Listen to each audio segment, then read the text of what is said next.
ताको पद अनुसार बुझिया पे चेष्टा करिया प्रभु आज आम को कौन कहया पे चाहते आम ये देखु तीन पदरे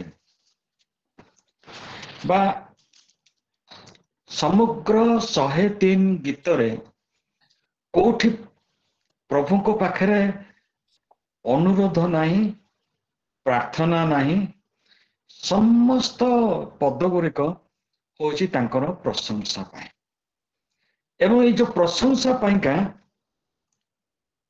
प्रथम होचे हे मोहर मन सदा प्रभुंकर धन्यवाद कर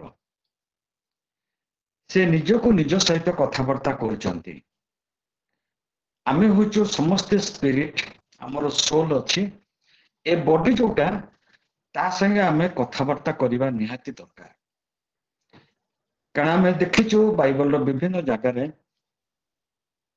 जे walk by the spirit and he shall not fulfill the desire of the flesh तेणु फ्लेश बा आमर जो मांसमय शरीर रो अनेक गुडा डिजायर थाए अनेक गुडा आलस्यता थाए अनेक गुडा से आमान को ईश्वर को पाखरु दूर करिया पय तार चिंताधारा थाए सेथिबे तो शैतान प्रथम आगे आरंभ कला जे तृप्त आखिर सुंदर देखिया पयगा चाखिले भलो लागिवो एरकम कहिके हम आदिमाता को से भूलेला ना से शरीर रो सेवा करिया पे का आदिमाता राजी गले किंतु जो आत्मा को प्रभु देइचंती से आत्मा विषय रे जीसु गोटे बढ़िया वर्ड कहिचंती के कहि परिबो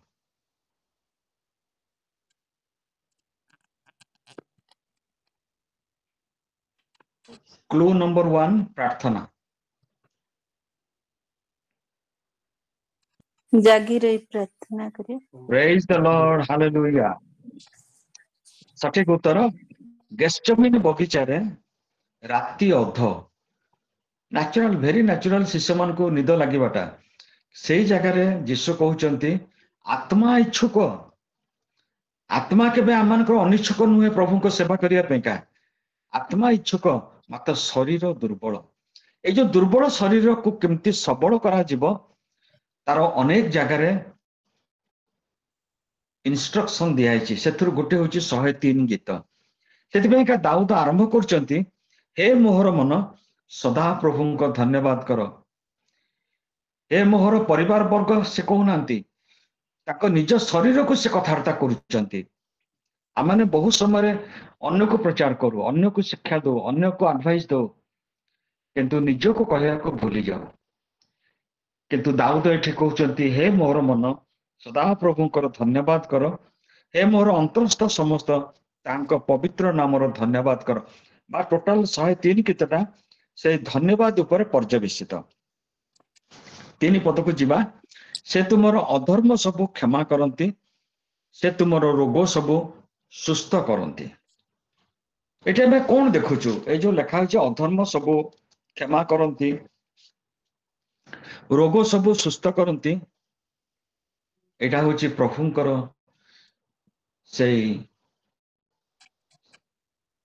सेविंग ग्रेस बा जो उद्देश्य पे यीशु जगत को आसी थिले आमान को समस्त को परित्राण दबा पाई रक्षा करिया पाईका तार गोटे साधा झलक आमे एठी दाऊदंकर गीत रे पाउछु से हमर कोन करंती अधर्म सब क्षमा करंती से तुमर रोग सब सुस्थ करंती अनेक समय आमे देखिछु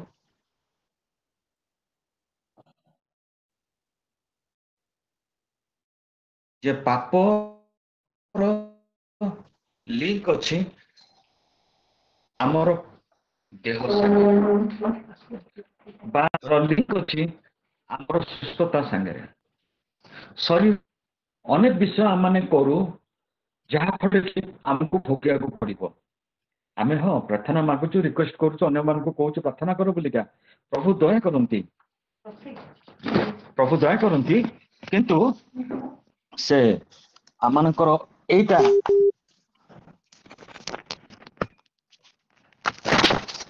आमानकर अधर्म सब क्षमा करती एटा होची हमर आत्मा पाइका गोटे सेविंग हेल्थ यदि प्रभु आमन को रक्षा न करते आमर अधर्म सब क्षमा न करते आम विनाश रु आम जीवन जदि मुक्त न करते आमर अवस्था कौन होता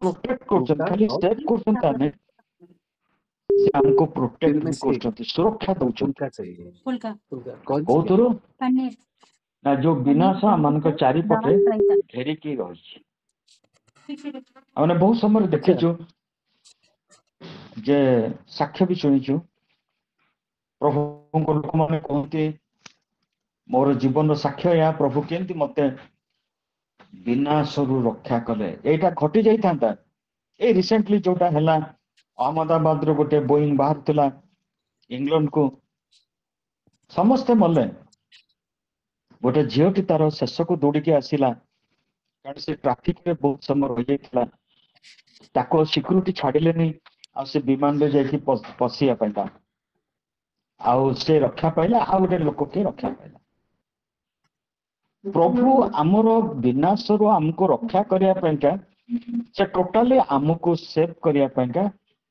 से प्लान करके थांती तेणु आम केते खुशी हवा जिते आम 103 गीत पढ़ा जे तांकर योजना आम केते सुंदर केते मनोहर आउ का प्रभु आमन को सुरक्षा दियंती जेमते आम सब बेले तांको धन्यवाद करिया चारिपद से विनाश रु तुम जीवन मुक्त करती आ से कौन करती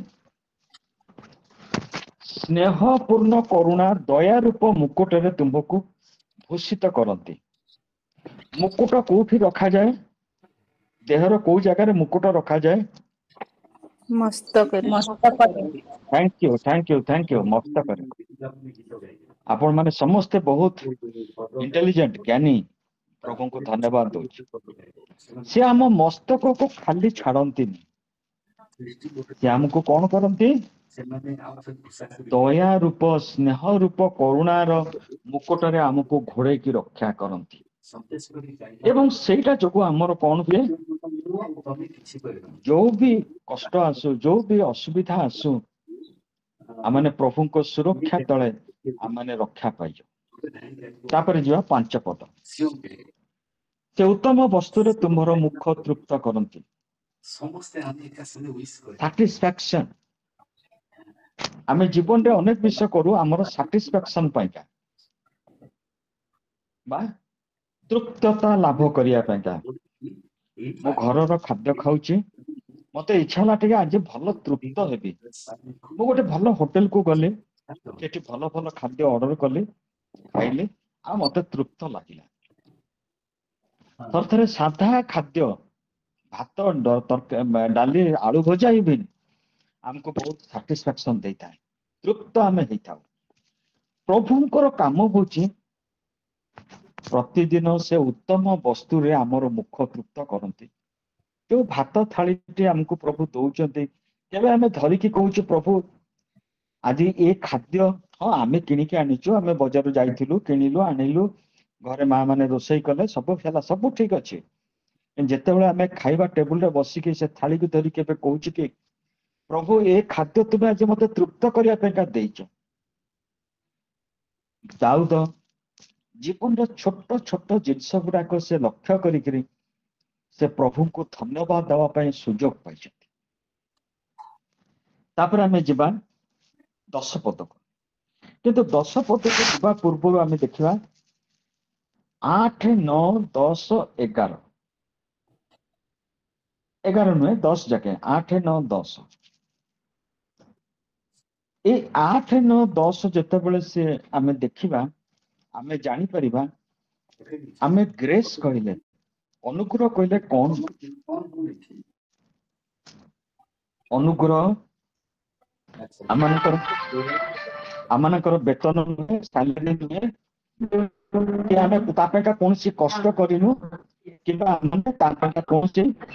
कौन परिश्रम करूँ आम परिश्रम अनुसार आमको वेतन मिले सैलरी मिले जदि आम कौन लेबर को लगो तार दिन काम सरीगला आम वेतन दो କିନ୍ତୁ ଅନୁକୂଳ ଗୋଟେ ଏମିତି ଜିନିଷ, କୌଣସି ବିଷୟ ପାଇଁ ଆମମାନେ ସେ ଯୋଗ୍ୟ ନୁହଁ, କିନ୍ତୁ ପ୍ରଭୁ ଦିଅନ୍ତି। ଦେଖନ୍ତୁ, ସଦାପ୍ରଭୁ ସ୍ନେହଶୀଳ କୃପାମୟ କ୍ରୋଧରେ ଧୀର ଅତ୍ୟନ୍ତ ଦୟାଳୁ। ଆମେ ଦୟା ପାଇବା ପାଇଁ ଯୋଗ୍ୟ ନଥାଉ। କାହାର ଜୀବନରେ ଏମିତି ନାହିଁ ଯିଏକି କହିବ ଯେ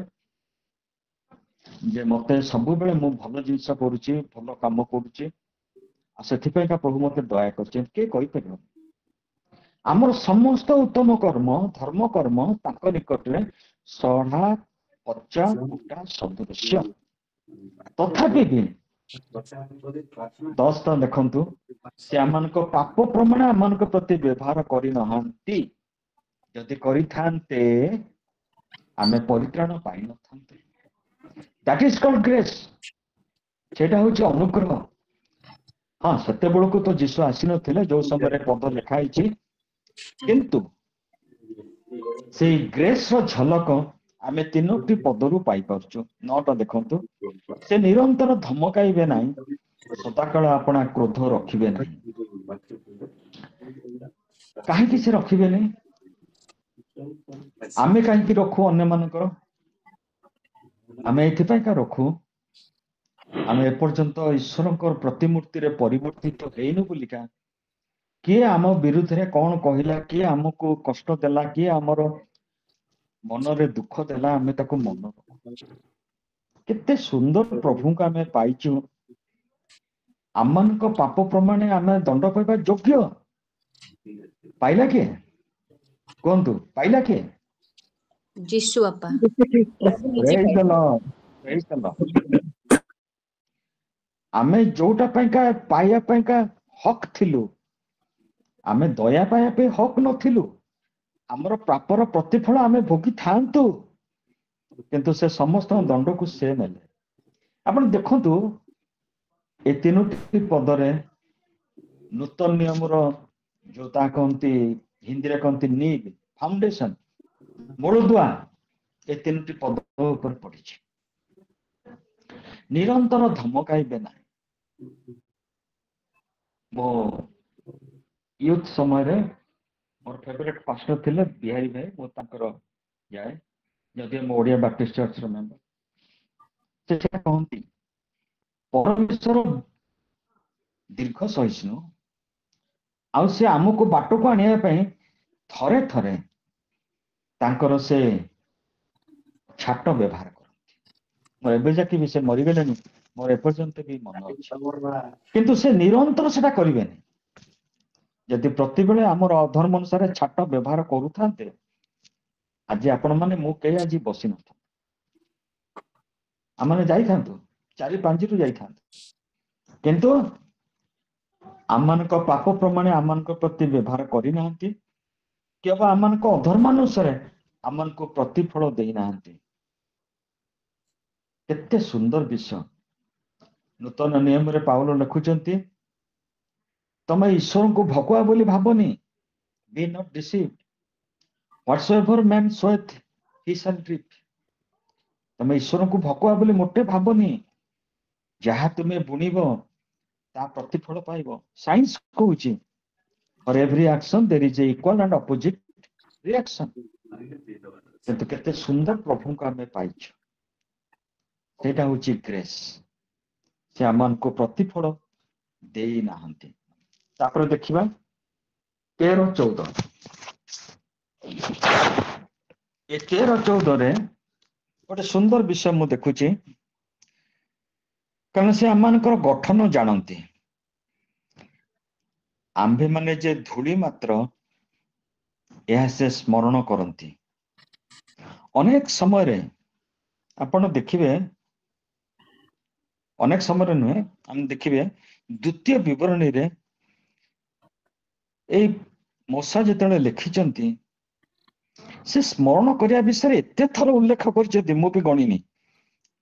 କିଏ କିଏ ଗଣି କହନ୍ତି more than 40, ମୁଁ ଏକ୍ସାକ୍ଟ ଜାଣିନି। ଆମମାନଙ୍କୁ ସେ ଚାହାନ୍ତି ତାଙ୍କର ଯାହା ସବୁ ଉତ୍ତମ କର୍ମ ସେ ଆମର ଜୀବନରେ କରିଛନ୍ତି, ତାକୁ ଆମେ ବାରମ୍ବାର ସ୍ମରଣ କରିବା। ଗୋଟେ ପ୍ରଭୁଙ୍କ ଦାସ ଗୋଟେ ମଜା କଥା କହନ୍ତି, ବଟ୍ ସେଟା ଦୁଃଖର ବିଷୟ ଆଉ ସତ କଥା। ଆମେ ପ୍ରଭୁଙ୍କର ସମସ୍ତ ଆଶୀର୍ବାଦକୁ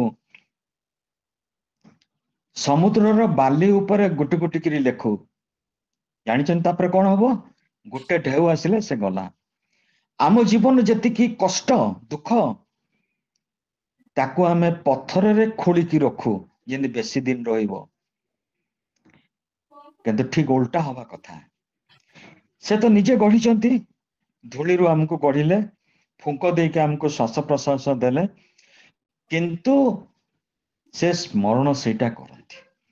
ଆମେ ଯୋଉଟା ଭୁଲି ଯିବା କଥା, ଅନ୍ୟର କଷ୍ଟ, ଅନ୍ୟର ଯୋଉ ଦୁଃଖ ଆମକୁ ମିଳିଛି ତାକୁ ଆମେ ବେଶୀ ସ୍ମରଣ କରୁ, କିନ୍ତୁ ପ୍ରଭୁଙ୍କ ଆଶୀର୍ବାଦକୁ ମନେ ରଖିବା କଥା ତାକୁ ଭୁଲି ଯାଉ। ଆଜି ଆମେ ମନେ ରଖିବା, ଧୂଳିରୁ ପ୍ରଭୁ ଆମକୁ ଗଢିଲେ, କିନ୍ତୁ ଏତେ ସେ ପୋଟେନ୍ସିଆଲିଟି ଆମକୁ ସେ ଦେଇଛନ୍ତି ଯେ କେତେ ଜ୍ଞାନ କେତେ ବୁଦ୍ଧି। ଗୋଟେ ମିନିଟ।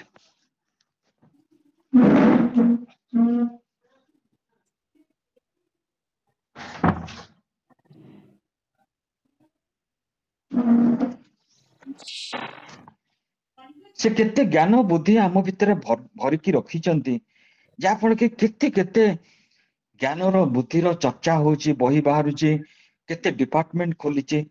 ମାତ୍ର ସେ ଆମମାନଙ୍କୁ ସ୍ମରଣ କରନ୍ତି। କଣ ସ୍ମରଣ କରନ୍ତି? Thou art dust and thou shalt return unto dust. ଆମେ ସେଟା ଭୁଲି ଯାଉ। ଆରେ ତୁ ମୋ ସାଙ୍ଗେ ଲାଗିଲୁ, ଜାଣିଛୁ ମୁଁ କିଏ? ଗୋଟେ ଛୋଟ ଉଦାହରଣ ଦେଇକରି ମୁଁ କହିବାକୁ ଚାହୁଁଛି, ଏତେ କମ ସମୟରେ କହିପାରିବି। ସେଟା ଏଇ ହ୍ୱାଟ୍ସଆପ ରେ ବୁଲୁଛି, ମୁଁ ଥରେ ପଢିଲି, ତାକୁ ଭଲ ଲାଗିଲା, ଆପଣଙ୍କ ସାଙ୍ଗେ ସେୟାର କରୁଛି। ଗୋଟେ କମିଶନର ଅଫ ପୋଲିସ ରିଟାୟାର୍ଡ କଲା ପରେ ପ୍ରବଳ ପଇସା ଥିଲା, ଗୋଟେ ହାଇ ଫାଇ ଜାଗାରେ ମୁମ୍ବାଇର ସେ ଘର କିଣିକି ରହିଲେ, ଯୋଉଠିକି ସବୁ ସେଇ ରକମ ଟାଇପର ହାଇ ଫାଇ ଲୋକ ସବୁ ରହନ୍ତି। କାହା ସାଙ୍ଗରେ କଥାବାର୍ତ୍ତା କରନ୍ତିନି, ତାଙ୍କର ସେ ଗେଟେଡ କମ୍ୟୁନିଟି, ସେଠି ଯୋଉ ଲନ୍ ଟା ଅଛି ସେ ବୁଲନ୍ତି। ଆଉ ସବୁବେଳେ ଯଦି କେହି ତାଙ୍କ ପାଖକୁ ଆସିଲା, ସେ ଉଦାହରଣ ଦିଅନ୍ତି, ମୁଁ ଗୋଟେ ପୋଲିସ କମିଶନର ଥିଲି, ମୁଁ ଏଇ ରାଙ୍କରେ ଥିଲି, ସେ କାମ କରୁଥିଲି। ଦିନେ ହଠାତ୍ ଗୋଟେ ବୃଦ୍ଧ ଲୋକ ସେ ଯୋଉ ବେଞ୍ଚରେ ବସିଥିଲେ ସେଇ ବେଞ୍ଚରେ ଆସି ବସିଲେ, ଆଉ ସେ ମନୋଯୋଗ ଦେଇକି ଶୁଣୁଥିଲେ ସେ ପୋଲିସ କମିଶନର କଣ କହୁଥିଲେ। ଆଉ ଯେତେବେଳେ ତାଙ୍କର ସରିଲା, ସେ କହିଲେ ଯେ ଆପଣ ଜାଣନ୍ତି ମୁଁ କିଏ? ମୁଁ 2 ଥର ମେମ୍ବର ଅଫ ପାର୍ଲାମେଣ୍ଟ, 2 ଥର ମୁଁ ଯାଇଛି ନିର୍ବାଚିତ ପ୍ରତିନିଧି ହେଇକିରି। ସେ ଟିକେ ଥକ ହେଇକି ରହିଗଲେ। ଆପଣ ଦେଖିପାରୁଛନ୍ତି ସେ ଯେ ଚାଲୁଛନ୍ତି, ସେ ଇସ୍ରୋର ଚେୟାରମ୍ୟାନ। ସେଠି ଜାଣିଛନ୍ତି ସେ କିଏ? ସେ ରେଲୱେ ବୋର୍ଡର ଚେୟାରମ୍ୟାନ ଥିଲେ। ଆଜ୍ଞା, ଦିନକୁ 2 ଥର ସୂର୍ଯ୍ୟ, ଗୋଟେ ଥର ଉଦୟ ହୁଅନ୍ତି, ଗୋଟେ ଥର ଅସ୍ତ ଯାଆନ୍ତି, 2 ଯାକ ଚେହେରା ସୁନ୍ଦର, ସେ ବୃଦ୍ଧ ଲୋକ କହୁଥାନ୍ତି। କିନ୍ତୁ ଆମର ସିଷ୍ଟମ ହଉଛି ଯେ ଉଦିତ ସୂର୍ଯ୍ୟକୁ ଲୋକ ସବୁ ପୂଜା କରିବେ, ପ୍ରଣାମ କରିବେ। ଅସ୍ତଗାମୀ ସୂର୍ଯ୍ୟକୁ କେହି ପ୍ରଣାମ କରନ୍ତିନି। ଯେପର୍ଯ୍ୟନ୍ତ ବଲଟା ଜଳୁଥାଏ, ଆଲୁଅ ଦିଏ, ପୋଡିଗଲେ, ଫ୍ୟୁଜ ହେଇଗଲେ, ସେ 10 ପାୱାର ହଉ, 100 ୱାଟ ହଉ, ନିଅନ ବଲ୍ବ ହଉ, ଏଫସିଏଲ ହଉ, ଯୋଉଟା ବି ହଉ, ପୋଡା ବଲ୍ବ। ଆପଣଙ୍କର ଅତୀତର ସମସ୍ତ ବିଷୟ ହଉଛି ଯୋଉ ଦିନ ଯାକେ ପାୱାର ଥିଲା, ଯୋଉଦିନ ପାୱାର ଚାଲିଗଲା, ସେମାନେ ସବୁ ଆପଣଙ୍କଠୁ ଦୂରେଇ ଗଲେ, କେହି ପାଖକୁ ଆସିବେନି। ଆପଣ ପୋଲିସ କମିଶନର ଥିଲେ କିମ୍ବା ପୋଲିସ କନେଷ୍ଟବଳ ଥିଲେ, ରିଟାୟାର ପରେ ସମାନ ଗୋଟେ ଜାଗା। ଆପଣ ଜାଣିଛନ୍ତି ଶେଷରେ କଣ ପାଇବେ? ସେ ଆହୁରି ଆଶ୍ଚର୍ଯ୍ୟ ହେଇକି ଅନେଇଲେ। ଗୋଟିଏ ସାର୍ଟିଫିକେଟ ଆମକୁ ମିଳିବ, ସେଟା ଡାକ୍ତର ଦବ, ଡେଥ ସାର୍ଟିଫିକେଟ। ଅତୀତରେ ସବୁ ରହିଗଲା, ଆମର ଗର୍ବ କରିବା ପାଇଁକା, ଆମମାନଙ୍କର ଦମ୍ଭ ଦେଖାଇବା ପାଇଁକା ସବୁ ଗୁଡାକ ଅତୀତରେ ପଳେଇଗଲା, ପୋଡା ବଲ୍ବ। ଆମେ ବର୍ତ୍ତମାନ ଅସ୍ତଗାମୀ ସୂର୍ଯ୍ୟ ପରି ଆଉ ଗୋଟିଏ ସାର୍ଟିଫିକେଟ ଅଛି, ଡେଥ ସାର୍ଟିଫିକେଟ, ଡାକ୍ତର ଦବ। ପ୍ରିୟ ଭାଇ ଭଉଣୀ ମାନେ, ମର୍ତ୍ତ୍ୟର ଦିନ ତୃଣତୁଲ୍ୟ, ଯେପରି କ୍ଷେତ୍ରର ଫୁଲ ସେପରି ସେ ପ୍ରଫୁଲ୍ଲ ହୁଏ। ତହିଁ ଉପରେ ବାୟୁ ବୋହିଲେ ତାହା ନଥାଏ, ପୁଣି ତହିଁର ସ୍ଥାନ ଆଉ ତାହାର ପରିଚୟ ପାଇବ ନାହିଁ। ମାତ୍ର ସଦାପ୍ରଭୁଙ୍କ ଦୟା ଅନାଦି କାଳରୁ ଅନନ୍ତ କାଳ ପର୍ଯ୍ୟନ୍ତ ଆପଣା ଭୟକାରୀ ମାନଙ୍କ ପ୍ରତି ଥାଏ। ପ୍ରିୟ ଭାଇ ଭଉଣୀ ମାନେ, ସେଇ ଦୟା ପାଇଁ ଆମମାନେ ଯେମିତି ଯେତେବେଳେ ଯିବା ପ୍ରଭୁଙ୍କ ସାଙ୍ଗରେ ରହିବା ପାଇଁ ଆଉ ଗୋଟେ ସାର୍ଟିଫିକେଟ ମିଳିବ। ଆପଣ ଜାଣିଛନ୍ତି ସାର୍ଟିଫିକେଟର ନାଁ କଣ? କିଏ କହିପାରିବ? ଅନନ୍ତ ଜୀବନ। ଅନନ୍ତ ଜୀବନ। କଣ କହିଲେ? ଅନନ୍ତ ଜୀବନ ସାର୍ଟିଫିକେଟ। ପ୍ରେଜ ଦ ଲର୍ଡ। ହଁ, ଆଉ ଗୋଟେ ବଢିଆ ସାର୍ଟିଫିକେଟ ମିଳିବ। ସେ ସାର୍ଟିଫିକେଟ ହଉଛି ସବୁଠୁ କେମିତି, ହଁ ଗୁଡ ଗୁଡ ଗୁଡ, ହଁ ସେ ସାର୍ଟିଫିକେଟ ହଉଛି ଆମେ ପୁତ୍ରଙ୍କ ସହିତ ଉତ୍ତରାଧିକାରୀ ହବା। ଯେମିତି ମୋର ପୁଅ ମୋର ସମ୍ପତ୍ତିର ଉତ୍ତରାଧିକାରୀ ହବ, ତା ପାଇଁ ତାକୁ ପରିଶ୍ରମ କରିବାକୁ ପଡୁନି। ଯେହେତୁ ସେ ମୋ ଔରସରୁ ଜାତ ହେଇଛି, ସେ ମୋ ସମ୍ପତ୍ତିର ଉତ୍ତରାଧିକାରୀ ହବ। ଆମମାନେ ସେଠକୁ ଗଲା ପରେ ଉତ୍ତରାଧିକାର ପ୍ରାପ୍ତ ହବା। ଆମମାନଙ୍କର ପ୍ରିୟ ସେଭିୟର, ଆମମାନଙ୍କର ପରିତ୍ରାଣକାରୀ ଯୀଶୁଙ୍କର, ସେ ହଉଛନ୍ତି ପିତା ଈଶ୍ୱରଙ୍କ ପୁତ୍ର, ଆମମାନେ ସମସ୍ତେ ତାଙ୍କର ଭାଇ। ସେଇ ପୁତ୍ରଙ୍କ ସହିତ ସମାନ ଅଧିକାର। ଜାନୁ ନାରେ ମନ আমি କଣ ଗୋଟେ ସେ ବଙ୍ଗାଳୀର ଗୀତ ସକାଳୁ ଦିଏ, পিতার সঙ্গে আমার সমান অধিকার। আমি କଣ ରାଜପୁତ୍ର ହଏ, ପିତାର ସଙ୍ଗେ আমার ସମାନ ଅଧିକାର। ଆଜି ପ୍ରଭୁ ଆମକୁ ସେ ଅଧିକାର ଦେଇଛନ୍ତି। ଆଉ ସେ ଅଧିକାର ଏତେ ସୁନ୍ଦର ଅଧିକାର, ଯେତେବେଳେ ଜଗତରେ ଆମେ ଅଛୁ, ପ୍ରଭୁଙ୍କର ସେ ଆଶୀର୍ବାଦକୁ କଣ କଣ ସବୁ ଆମମାନଙ୍କ ପାଇଁକା କରିଛନ୍ତି, 5ରେ ଦେଖନ୍ତୁ। ଖାଲି ମୁଖ ତୃପ୍ତ କରନ୍ତିନି, ସେଟାକୁ ଲାଷ୍ଟକୁ ରଖିଲି ଏଇଥିପାଇଁକା। ମୁଁ ପଚାରିଥିଲି ନା ଆଜି ମୁଁ କାହିଁକି 103 ଦେଲି, ତାର ଉତ୍ତର ଆପଣ ଦେବେ। ଉତ୍କର୍ଷ ପକ୍ଷୀର ନାଁ ତୁମର ନୂତନ ଯୌବନ ହୁଏ। ଉତ୍କର୍ଷ ପକ୍ଷୀ ଯେତେବେଳେ ବୁଢା ହେଇଯାଏ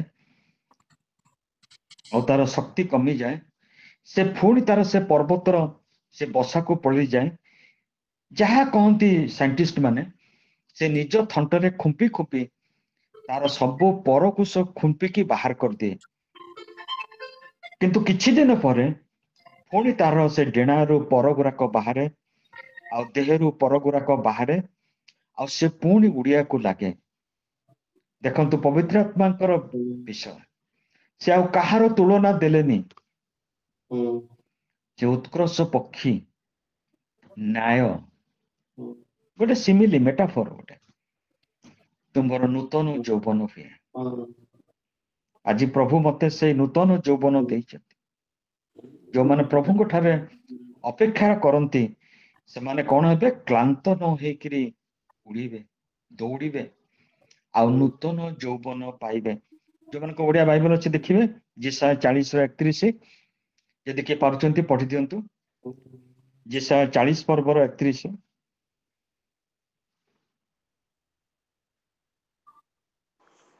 ମାତ୍ର ଯେଉଁମାନେ ସଦାପ୍ରଭୁଙ୍କ ଅପେକ୍ଷା କରନ୍ତି, ସେମାନେ ନୂଆ ନୂଆ ବଳ ପାଇବେ।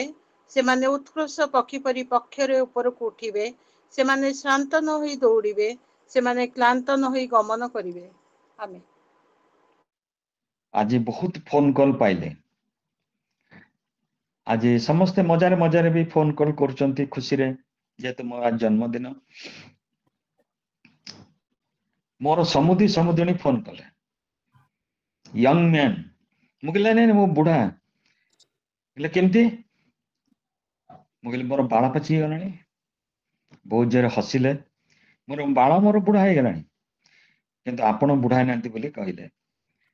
ପ୍ରକୃତରେ ଆମେ ଯୋଉମାନେ ପ୍ରଭୁଙ୍କର ଅନ୍ୱେଷଣ କରୁଛୁ, ସେମାନଙ୍କୁ ପ୍ରଭୁ କେବେ ହେଲେ ଏଇ ସବୁ ଯୋଉ ଆଶୀର୍ବାଦ ଗୁଡାକ ଆମେ ପଢିଲୁ, ଆମକୁ ସୁରକ୍ଷା ଦଉଛନ୍ତି, ଆମକୁ ଦୟା ଦେଖଉଛନ୍ତି, ଆମଙ୍କର ଅଧର୍ମକୁ ସେ ମନ ପକଉନାହାନ୍ତି, ଆଉ ମୁଖକୁ ତୃପ୍ତ କରୁଛନ୍ତି, ଆମମାନଙ୍କ ବୟସକୁ ଲୁଚେଇକି ନୂତନ କରୁଛନ୍ତି, ଆଉଥରେ ଆମମାନଙ୍କୁ ସୁଯୋଗ ଦଉଛନ୍ତି, ଆମେ ଯେମିତି ସୁସ୍ଥ ସବଳ ଶରୀରରେ ପ୍ରଭୁଙ୍କର ସେବା କରିବୁ।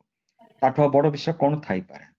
ମୁଁ ସେଥିପାଇଁକା ଆରମ୍ଭ କରିଥିଲି ଯେ କାହିଁକି ଆଜି 103 ଗୀତ ନେଲି ଆଉ ସେଇଟା ହିଁ କେବଳ ବିଷୟ ଯେ ପ୍ରଭୁ ମତେ ଆଜି ଯାହା ସବୁ ଅନୁଗ୍ରହ କରିଛନ୍ତି ଯୋଉ ଦୟା କରିଛନ୍ତି ମୁଁ ଆପଣମାନଙ୍କ ପାଖରେ ବାଣ୍ଟିବାକୁ ଚାହୁଁଥିଲି।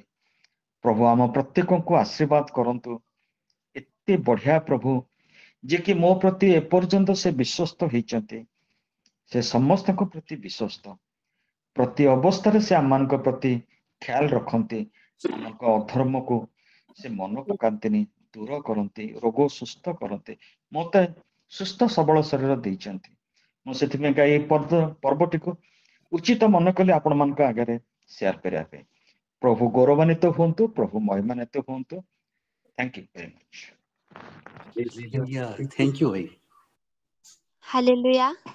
ଧନ୍ୟବାଦ ସାର୍, ଅତି ସୁନ୍ଦର ଭାବରେ ପ୍ରଭୁଙ୍କର ବାକ୍ୟ ଆମ ସମସ୍ତଙ୍କୁ ପରିବେଷଣ କରିଥିବାରୁ, ଆଜିର ଆତ୍ମିକ ଆହାର ପ୍ରଦାନ କରିଥିବାରୁ ପ୍ରଭୁ ଆପଣଙ୍କୁ ଓ ଆପଣଙ୍କ ପରିବାରକୁ ଆଶୀର୍ବାଦ କରନ୍ତୁ। ଆପଣଙ୍କ ଚଲାପଥରେ ପ୍ରଭୁ ଯୀଶୁ ତୁମ୍ଭର ପ୍ରାଣ ରକ୍ଷା କରିବେ ଓ ସଦାପ୍ରଭୁ ତୁମ୍ଭ ପରେ ଆପଣା ମୁଖର ତେଜ ପ୍ରକାଶ କରନ୍ତୁ ଓ ତୁମ୍ଭକୁ ଅନୁଗ୍ରହ କରନ୍ତୁ। ପ୍ରଭୁ ଆପଣଙ୍କୁ ପ୍ରଭୁ ପ୍ରଚୁର ପରିମାଣରେ ଆଶୀର୍ବାଦ କରନ୍ତୁ। ଆମେନ୍। ମାରେ ତୁ ପୁରା ପୁରା ଚର୍ଚ୍ଚର ପାଷ୍ଟର ପରିକା ତୁ ଆଶୀର୍ବାଦ ଦଉଛୁ ରେ। ବହୁତ ପ୍ରଭୁ ତତେ ଆଶୀର୍ବାଦ କରିବେ। Thank you. ଧନ୍ୟବାଦ ସାର୍।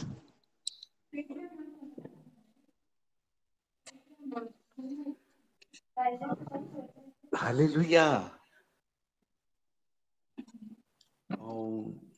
थैंक यू बिना भाई आज ये सुंदर शिक्षा सकाशे। सियोन मामा ଆସନ୍ତୁ ସାର୍ଙ୍କ ନିମନ୍ତେ ଗୋଟିଏ ଗୀତ ଗାନ କରିବା। ସାର୍ ମୁଁ ଗୋଟେ ଗୀତ ଗାଇବି। हाँ गीत ठीक है माँ ये रिपिटा ना ହଁ ସାର୍। ओके। धन्यवाद के साथ स्तुति गाऊंगा, हे यीशु मेरे खुदा, उपकार तेरे बेशुमार, कोटि कोटि स्तुति धन्यवाद।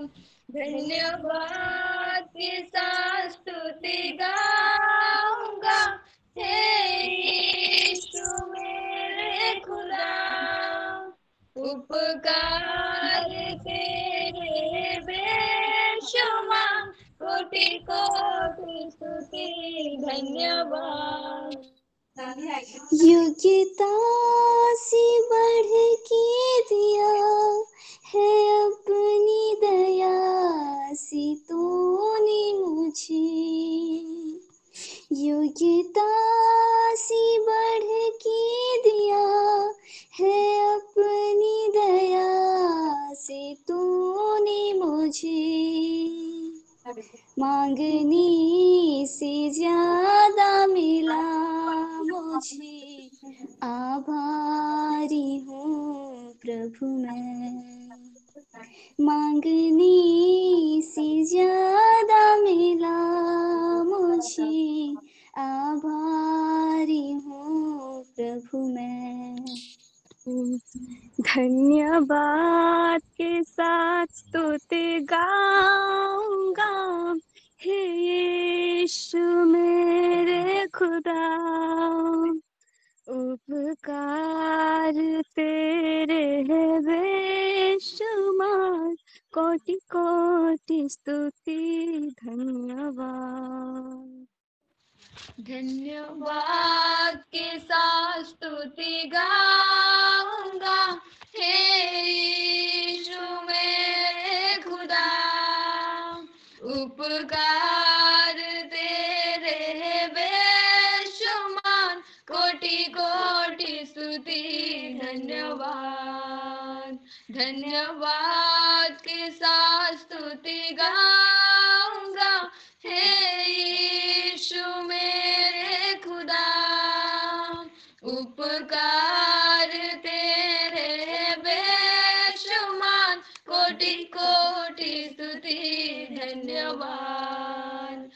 कोटि कोटि स्तुति धन्यवाद। हालेलुया। हालेलुया, बहुत सुंदर गीत।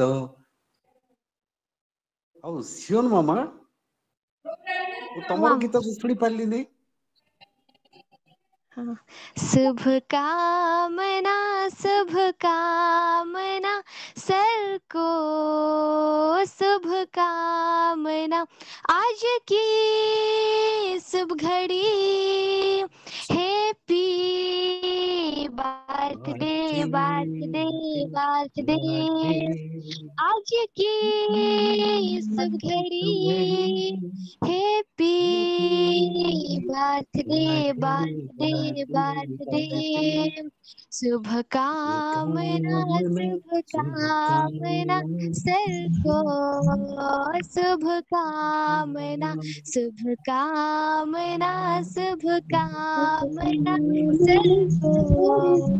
शुभ कामना। Happy birthday sir. Happy birthday Dinesh happy sir. Birthday sir. Happy birthday thank you thank you भाई हैप्पी बर्थडे भाई। भाई thank happy you birthday. Thank you thank you happy thank birthday you. Sir. Happy birthday sir. अरे विद्युत भाई, praise the Lord. आज्ञा आज्ञा, thank you God bless you. Hallelujah. Hallelujah. हाँ माँ, प्रभाती बड़ी आज्ञा सर। गीत संगीत शुभेच्छा शुभकामना। प्रभु आपको दीर्घायु दियंतु ଆଉ ପ୍ରଭୁଙ୍କ ପାଇଁ ଆହୁରି ଅଧିକ ବ୍ୟବହାର ହୁଅନ୍ତୁ। ଆମେନ୍। ଗୀତ ସଂଗୀତ Thank you. 16 ପର୍ବ ତାର ଗୀତ ସଂଗୀତ 16 ପର୍ବ ତାର 11 ପଦ, ତୁମେ ମତେ ଜୀବନର ପଥ ଦେଖାଇବ, ତୁମ ସମ୍ମୁଖରେ ଆନନ୍ଦର ପୂର୍ଣ୍ଣତା ଥାଏ, ତୁମ ଦକ୍ଷିଣ ପାଖରେ ନିତ୍ୟ ସୁଖ ଭୋଗ ଥାଏ। ଏହି ବାକ୍ୟ ଦେଇକି ମୁଁ ଆମର ପ୍ରିୟ ଅତି ପ୍ରିୟ ବିନୟ ସାର୍କୁ ଜନ୍ମଦିନର ଶୁଭେଚ୍ଛା ଜଣାଉଅଛି। Happy birthday sir. Hallelujah, happy birthday. Praise the Lord. आज्ञा नमस्कार, हैप्पी बर्थडे। आज्ञा को जन्मदिन ପାଇଁ गीत संगीत 121 पर्व 5 ଆଉ 6 ପଢୁଛି। ସଦାପ୍ରଭୁ ତୁମ୍ଭର ରକ୍ଷା କର, ସଦାପ୍ରଭୁ ତୁମ ଦକ୍ଷିଣ ପାର୍ଶ୍ୱର ଛାୟା, ଦିବସରେ ସୂର୍ଯ୍ୟ କିଏ ବା ରାତ୍ରିରେ ଚନ୍ଦ୍ର ତୁମକୁ ଆଘାତ କରିବ ନାହିଁ। ପ୍ରଭୁ ଏ ବାକ୍ୟ ଦେଇ ଶାଳଙ୍କୁ ପ୍ରଚୁର ରୂପେ ଆଶୀର୍ବାଦ କରନ୍ତୁ ଓ ଦୀର୍ଘାୟୁ ଦିଅନ୍ତୁ। आमेन आमेन आमेन। कारण से तुमर सबु गति रे तुमको रक्षा करने ପାଇଁ अपना दूत गण को तुम विषय आज्ञा देबे। आ ई सुंदर बलिष्ठ सदाप्रभुଙ୍କର वाक्य दे विनय भाई को मु जन्मदिन शुभेच्छा जणाउछि। आज मोर सौभाग्य जे आपण मानकर गहन रे एते मु आनंद पाउछि, कारण ए आत्मिक परिवार रे प्रभुंकर उपस्थित आ से उपस्थित रे मु अनुभव करि परछि। आ प्रभु आमन को तो पुरस्कार देबे सेठी स्वर्ग रे, किंतु एठी जो आनंद हमको मिलुछि जगत रे कौन सी जगह रे ए आनंद पाइबा नाही। मु समस्त को प्रभु को नाम रे आशीर्वाद करूछि। आउ तुमको प्रभु दया करंतु, अनुग्रह करंतु, स्नेहपूर्ण करुणा रे भूषित करी रखंतु दया रे। Amen. Thank you sir. Praise the Lord. बहुत बहुत धन्यवाद। आज ये सुंदर संध्या रे आशीष तारा तरफ जदियो फूल नहीं, जदियो तोड़ा नहीं, तथापि हमनकर सुंदर सुंदर सान भौणी माने जो प्रकार गीत बोली आओ बिनो भाई को स्वागत कले, बर्थडे जनइले, एते खुशी लगिला, एते आनंद लगिला, मन पेट सबकिछि पूरी जाउछि। आउ बहुत बहुत धन्यवाद दिए। आज बिनो भाई सकाळु सकाळु ए पर्यंत जाए से एंजॉय करछंती, हसुछंती। केवल एई हस जेतेबेले उत्कृष्ट पक्षी ने आ से नूतन यौवन पाइथांती, मु से यौवन को अनै थाए, आ मु से समय को अनै थाए, देखु थाए बिनो भाई को मुहरे आ तांको कथारे तांकर वाक्य से तबले कहउथांती, मु सेटा अनुभव करताए प्रभु केमिति कार्य करती। मु सेटा को समस्त मन रे ଆଉ ଯେତେ ଜଣ ଆଜି ଜଏନ୍ କରିଛନ୍ତି ସମସ୍ତଙ୍କ ବାର୍ଥଡେ ଆଗକୁ ଯେତେବେଳେ ଆସିଥିବ ଆଉ ଯେତେବେଳେ ଯାଇଥିବ ସମସ୍ତଙ୍କୁ ଆଗୁଆ ଜଣେଇ ଦଉଛି ଯେ ଆପଣ ମାନେ ସମସ୍ତେ ସେଇପରି ହସନ୍ତୁ, ଖୁସି ହୁଅନ୍ତୁ, ଆନନ୍ଦ କରନ୍ତୁ, କାରଣ ପ୍ରଭୁ କହିଛନ୍ତି ମୁଁ ତୁମର ଦକ୍ଷିଣ ପାର୍ଶ୍ୱର ଛାୟା ହେଇ ରହିଛି, ଯେମିତି ଆଜି ବିନ ଭାଇଙ୍କର ଦକ୍ଷିଣ ପାର୍ଶ୍ୱର ଛାୟା ହେଇ ରହିଛନ୍ତି। ପ୍ରେଜ୍ ଦ ଲର୍ଡ। ବହୁତ ବହୁତ ଧନ୍ୟବାଦ ଭାଇଙ୍କୁ। ଆଉ ସେ ସବୁବେଳେ ଚାହିଁଥାନ୍ତି ଯେ ଏହି ପିଲାମାନେ ଉଠନ୍ତୁ। ତାଙ୍କର ଗୋଟେ ସ୍ପେସିଫିକ ଚିନ୍ତା ଥାଏ ଯେ କେମିତି ଗୋଟିଏ ନୂଆ ପିଢି ସୃଷ୍ଟି ହବ। ଆଉ ଆଜି ଯେତେବେଳେ ଆଜ୍ଞା ମୁଁ ଗୋଟେ ବାକ୍ୟ ଦେବାକୁ ଚାହିଁବି ଆଜ୍ଞାଙ୍କ ପାଇଁ। ଆଉ ଜିସାୟ ତାର 46 ପର୍ବ 4 ପଦ, ପୁଣି ଆମ୍ଭେ ତୁମ୍ଭମାନଙ୍କର ବୃଦ୍ଧାବସ୍ଥା ପର୍ଯ୍ୟନ୍ତ ସେହି ଅଟୁ